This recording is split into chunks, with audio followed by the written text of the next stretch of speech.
All right, YouTube. I know it's been a while. You probably feel like I abandoned you, but I'm just gonna try to make this one brief, really quick.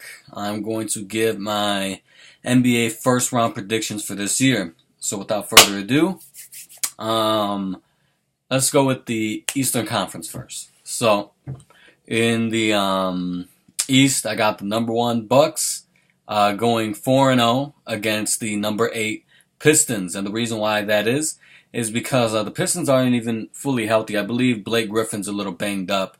Other than that, maybe the Pistons would get one game, maybe. But obviously, we know that the Bucks were the best regular season team this year, and I think they'll continue to dominate throughout the playoffs.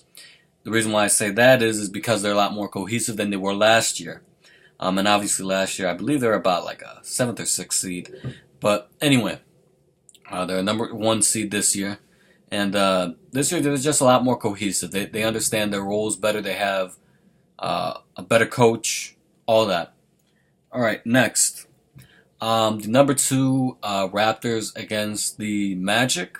I got the Raptors in 5. The reason why I give the Magic one game, I give the Magic one game at home, is because they're a very scrappy team, and they're pretty good at home. You know, they could ball when they need to. They just don't have the experience yet. Obviously, the Raptors have the veterans, they have more of the experience, and really more talent overall. Smarter team, but I still have the Magic winning just one game. I can see them winning one game. All right, then I got the number 3 Philadelphia 76ers winning 4-2 over the Brooklyn Nets. The reason why I give Brooklyn 2 games is a lot because Brooklyn, just like Orlando, just like the Orlando Magic, except Brooklyn's even more talented and smarter. And then on top of that, Philadelphia, I believe they just have a lot of chemistry issues because even with Jimmy Butler, even though Jimmy Butler in the fourth quarter could be their closer, throughout the first 3 quarters, he gives them chemistry issues because he wants to be the main guy on that team, and he's not. Joel Embiid is. Same thing with Ben Simmons. He wants to overthrow Joel Embiid. So you got your second and third best player wanting to overthrow your best player as the best player. But that's not going to happen. Overall, they're talented enough where when they kick it in the high gear, they're going to have their way with Brooklyn. You know? But overall, I don't know. Philly just has a lot of just has chemistry issues, man. They have underlying chemistry issues, but they're way more talented than Brooklyn. So I got them in 6. Then I got the Boston Celtics versus the Indiana Pacers. I got Boston in 6, and the reason 6 and not 7, like most people were predicting, is because the last game that Boston and Indiana played each other, Boston blew out Indiana in Indiana. So for that reason, that is why, you know, it shows Boston's capability to beat Indiana on the road or really any team on the road.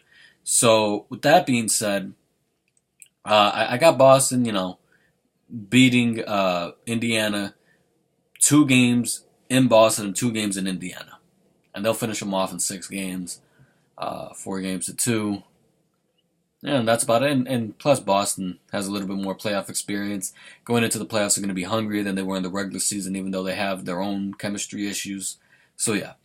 Next, Western Conference. The Warriors, number 1 seed versus the 8 seed Clippers. This is obvious. I got the Warriors, but I actually got the Clippers winning 1 game at home. The reason why I say that is because I know that the Warriors should be able to sweep, and really they should have their way easily with the Clippers, and I think they will overall. But the reason why I got the Clippers winning 1 game is because Golden State doesn't look all there this year. They look like they're kind of spaced out. I think Kevin Durant next year, personally, I think he's going to the New York Knicks. And I don't know. There were early chemistry issues in the locker room this year, early locker room issues between Draymond and Kevin Durant. And then just DeMarcus Cousins is finally playing his role very well, but, you know, playoffs is a different beast. And we all know how DeMarcus Cousins could lose his cool because he's a hothead. And I don't know. DeMarcus, I don't know how he's going to do in the playoffs. I don't know how well he's going to adjust because of the playoffs. It's all about adjustments. So that's why I'll give the Clippers 1 game because of that. Let's see. Oh, and also another thing about that Clippers Warriors matchup. I don't know how severe the injury is. It's not severe at all, really. But Steph isn't going to be 100% going into the playoffs because of he twisted his ankle. I believe the last or second to last game of the season. So you know that when Steph Curry is gone and when he's not 100%, they lose more. However, they're so much more talented than the Clippers. They'll have their way with them, but also they need Steph to be 100% to really go all the way. Just like any other year. But anyway, then we got the number 2 Nuggets against the number 7 Spurs. I got the Nuggets winning in 6 games. I give the Spurs 2 games because of Coach Pop and because they give they give the Nuggets a challenge with LaMarcus Aldridge. I don't think anyone could really guard LaMarcus Aldridge, but again, the system that Denver runs, there are a whole bunch of sharpshooters that can score inside and out, and I think overall that they just know how to put it together this year. So they really know how to put everything together more than the Spurs do. The Spurs just don't look as cohesive. They don't look as hungry.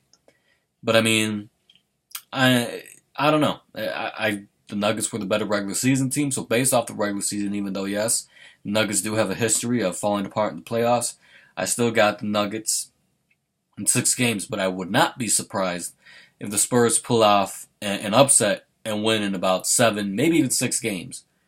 I would not be surprised if the Spurs pull off an upset. Or actually, I will be surprised. I wouldn't be shocked, is what I mean to say. But I think the Nuggets got the first round of the bag this year.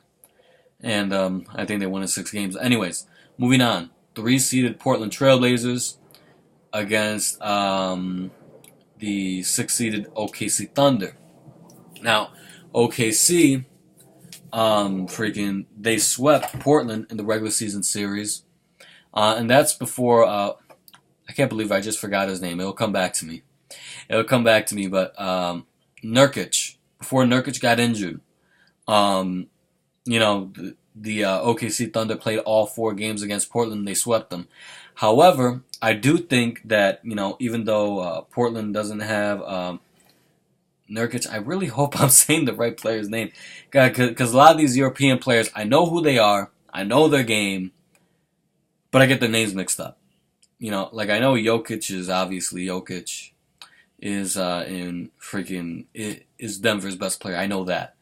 But when you tell me any other player, any of these other European players, man, I get their names mixed up. But anyway, without him, Portland has even less of a chance of beating OKC. However, I don't think OKC is going to finish them off easily, just because I like Russell Westbrook is probably my favorite player today in today's league, but he's so stupid. He's like watching. If you guys ever watched the Black Panther, the Pink Panther, I believe it was the Pink Panther movie. You got about like the white guy in Paris. I don't know. He's looking for the Pink Panther gem. He does a lot of stupid shit, but at the end of the day, he's still really good at being a detective. Russell Westbrook reminds me of that, but with basketball. He makes a really lot of stupid ass decisions, but overall he's a very good basketball player. And I think without Carmelo this year, the OKC Thunder are even better because Carmelo Anthony was a cancer. I remember watching that whole season. Last year it was terrible, but I think OKC is going to win in 6. They're not going to have an easy way with Portland because Portland's going to make more adjustments than OKC, and OKC is really stupid. But I just think that OKC is going to overpower Portland, and I got OKC in 6. Then last but not least, the Rockets versus the Jazz. I got the Rockets. I'm going to take the Rockets in. Take the Rockets in 7. I was originally going to say 6, but the reason why I say 7 is because, I don't know, Utah's just one of those weird teams where they know how to adjust. They did it to OKC last year, and yes, I know OKC is a very stupid team. They just don't know how to adjust. I know the Rockets are better at adjusting than OKC is. However, I don't know. I think Utah could push that series all the way.